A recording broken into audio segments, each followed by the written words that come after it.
Bonjour et bienvenue dans cette série de vidéos consacrée à l'identification moléculaire des nématodes par la méthode des estérases.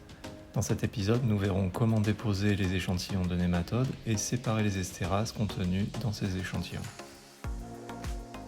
Dans un premier temps, placez les cassettes contenant les gels sur l'assemblage d'électrodes en disposant les grandes plaques de verre vers l'extérieur. Chaque assemblage d'électrodes peut accueillir 2 gels.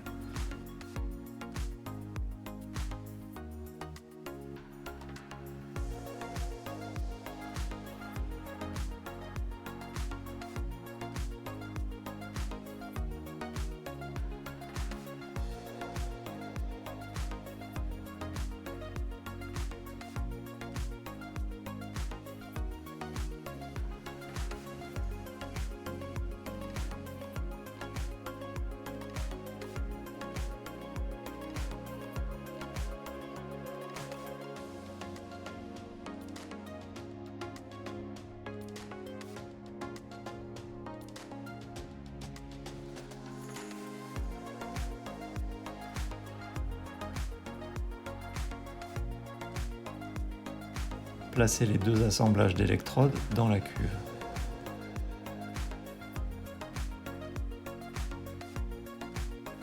Ajoutez le tampon de migration 1X dans la cuve.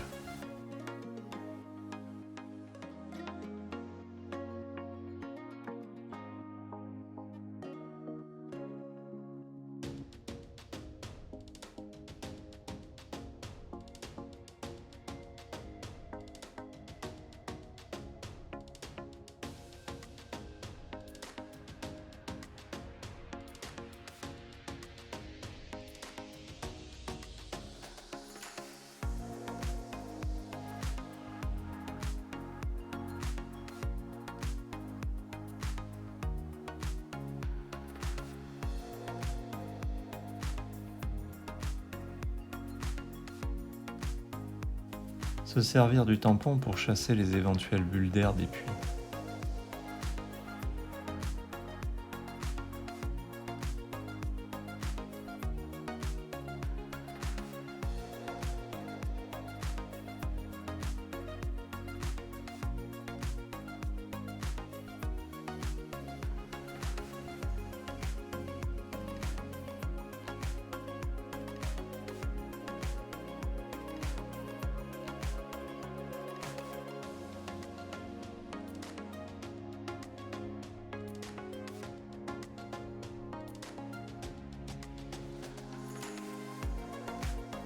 Afin de mieux visualiser les puits, pour faciliter le dépôt des échantillons, on peut déposer un peu de tampon de charge coloré.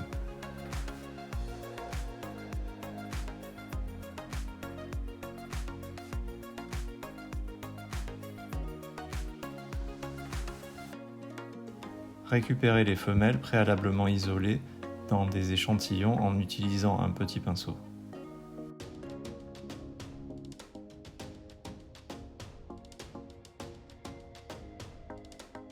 On peut distinguer la femelle à l'œil nu, ici le point blanc. Séchez l'excès d'eau avec un papier filtre. Ajoutez 15 microlitres de tampon d'extraction juste à côté du nématode.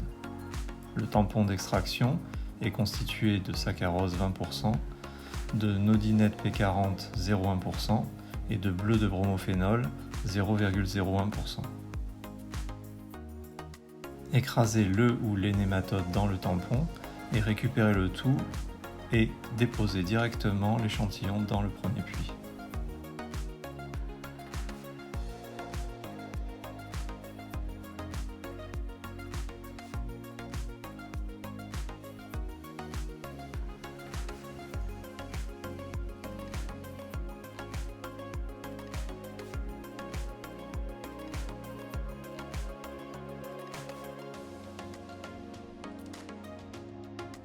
Bien nettoyer les outils entre chaque échantillon.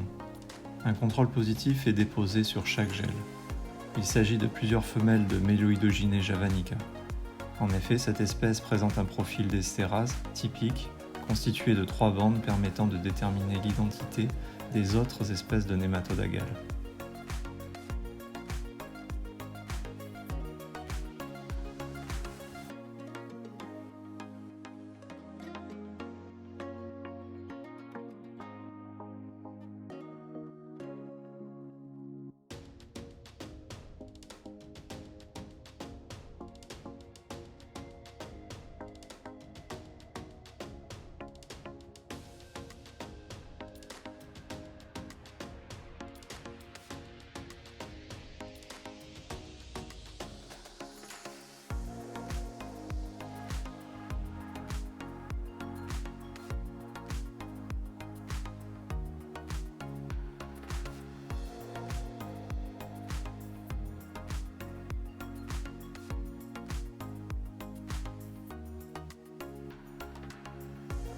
Ici, on peut visualiser les différents échantillons en bleu dans les puits.